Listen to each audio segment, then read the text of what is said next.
On December 25th, 2020, Playboi Carti became the Grinch and took over the day that was once known as Christmas, and he absolutely evolved his persona, music, and cult-like fanbase to a whole new level.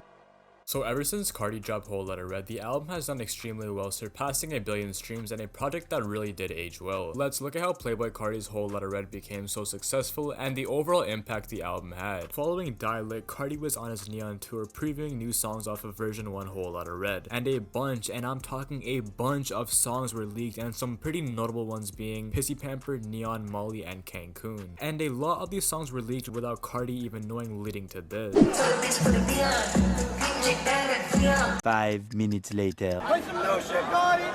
How the fuck y'all niggas know that song? And then plenty of months go by with Carti promising his fans and dropping nothing. Until April 2020, Carti dropped Atma and tweeted Monday, but still didn't drop the album. In November, in an interview with GQ, Carti shows off his new vampire look as well as saying that his album is turned in. And the next month, Carti tweets, "I have a gift for you," hinting at a Christmas release date. The next week, Academics sold his soul to get information that Carti is confirmed to drop on Christmas, and this led to Academics being on Carti's control.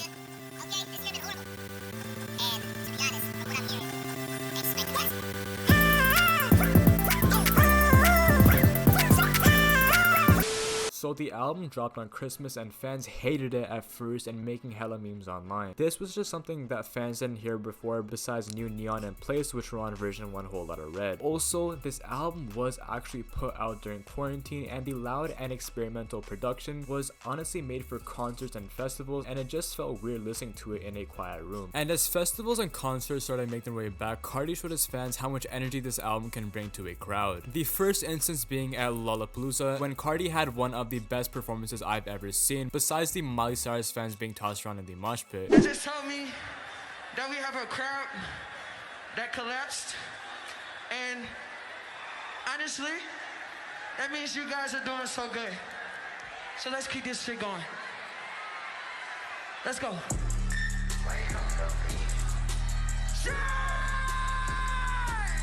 Carti announced his King Vamp tour a little after and was absolutely historic, with the rest of the Opium label opening up for him. The entire tour was a success, selling out big time arenas and many viral moments of fans doing crazy things.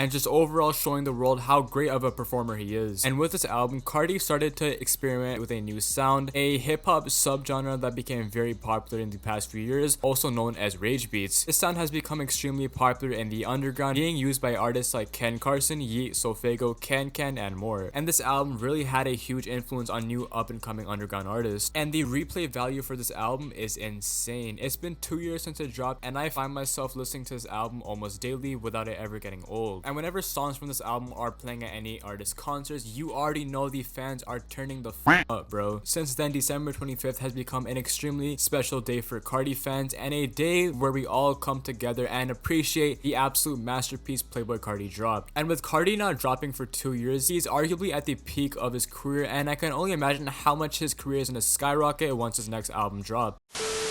Until then, Playboi Carti's Opium has been going absolutely crazy, taking over the underground, and with Carti barely even giving them any promotion, which I talked about in this video right here, which you should definitely check out. Anyway guys, appreciate you guys for making it to the end of the video, and yeah guys, peace, I'm out.